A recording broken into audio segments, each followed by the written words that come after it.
Officer Arshad RD girls college Bharatpur. पिछली video में हमने मुद्रा परिमाण सिद्धांत का अर्थ और प्रतिष्ठित अर्थशास्त्रियों द्वारा मुद्रा परिमाण सिद्धांत की व्याख्या को देखा था और इसमें हमने देखा था कि मुद्रा के परिमाण और देश के सामान्य कीमत स्तर में प्रत्यक्ष और आनुपातिक संबंध होता है। दूसरा, मुद्रा के परिमाण और मुद्रा के मूल्य में विपरीत आनुपातिक संबंध होता है, अर्थात मुद्रा की मात्रा बढ़ाने पर वस्तुओं सेवाओं की कीमतें बढ़ती हैं और मुद्रा का मूल्य कम होता है और वो आनुपातिक रूप में होता है, यानी जितने प्रतिशत मुद्रा की मात्रा को बढ़ाया जाता है उतना ही प्रतिशत वस्तुओं सेवाओं की कीमतें बढ़ती हैं और उतना ही प्रतिशत मुद्रा का मूल्य कम होता है। अब हम पढ़ेंगे मुद्रा परिमाण सिद्धांत की मान्यताएं, यानी प्राचीन अर्थशास्त्रियों द्वारा दी गई मुद्रा परिमाण सिद्धांत की विभिन्न परिभाषाओं में अन्य बातें समान रहें का प्रयोग किया गया है, जिसका अर्थ है कि नियम की सीमाओं के ओर संकेत करना है। यानी ये मान्यताएं तभी पूरी होंगी जो सिद्धांत सत्य नहीं होगा। ये सिद्धांत की निम्न मान्यताएं हैं। अब हम इस सिद्धांत की मान्यताओं के बारे में पढ़ेंगे, अर्थात इन मान्यताओं के आधार पर ही यह सिद्धांत प्रतिपादित किया गया है। इन मान्यताओं को लेकर हम चलेंगे तो ये सिद्धांत लागू होगा और इन मान्यताओं से अगर हम हट जाएंगे तो ये सिद्धांत लागू नहीं होगा। प्रतिष्ठित अर्थशास्त्रियों द्वारा मुद्रा परिमाण सिद्धांत की मान्यताएं इस प्रकार हैं।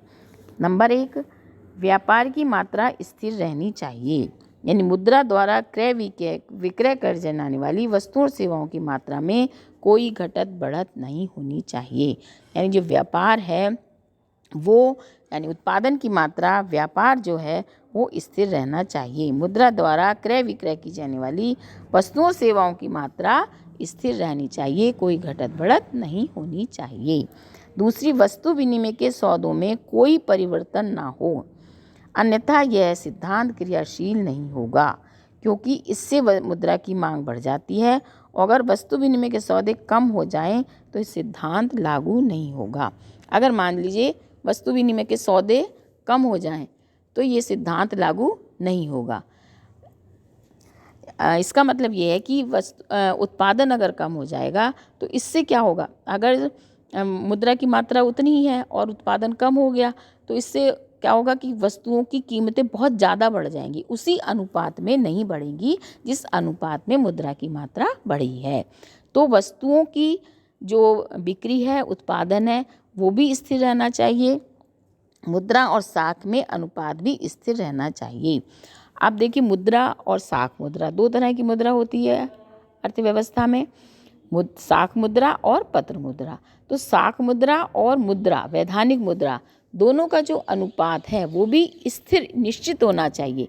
ये नहीं कि साख मुद्रा की मात्रा बढ़ जाए जिससे लोग उधार ज़्यादा लेने लगेंगे तो मुद्रा की मात्रा कम रह जाएगी। तो इसलिए साख मुद्रा और मुद्रा का अनुपात भी स्थिर रहना चाहिए।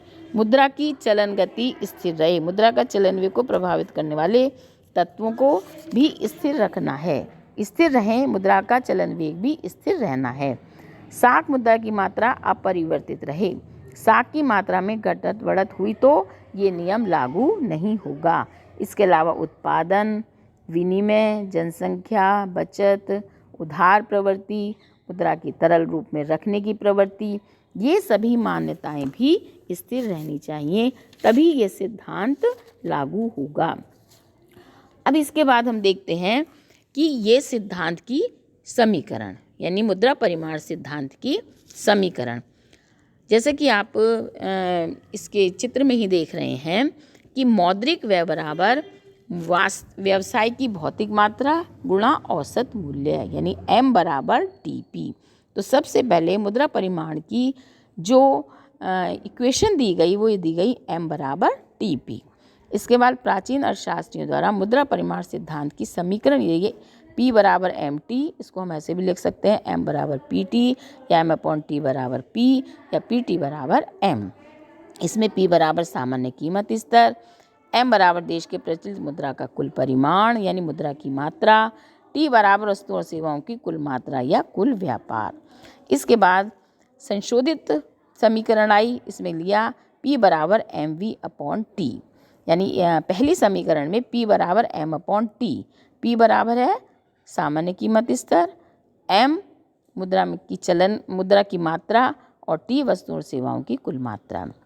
इसके बाद संशोधित समीकरण में P बराबर MV/T, यानी P बराबर प्रचलित मुद्रा की कुल परिमाण यानी मुद्रा की मात्रा, V बराबर प्रचलित मुद्रा की औसत चलन गति। औसत चलन गति को हम पिछली वीडियो में डिस्कस कर चुके हैं। इसका मतलब ये है चलन गति, V का मतलब है चलन गति। चलन गति का मतलब एक व्यक्ति के हाथ से दूसरे व्यक्ति के हाथ में जब मुद्रा हस्तांतरित होती है तो उसको मुद्रा की चलन गति कहते हैं। तो V बराबर मुद्रा की औसत चलन गति, O या T बराबर वस्तु और सेवाओं की कुल मात्रा अर्थात कुल व्यापार, और P बराबर सामान्य कीमत स्तर। तो इस प्रकार जो प्रतिष्ठित सिद्धांत के आधार पर P बराबर MV/T, ये आपकी समीकरण है।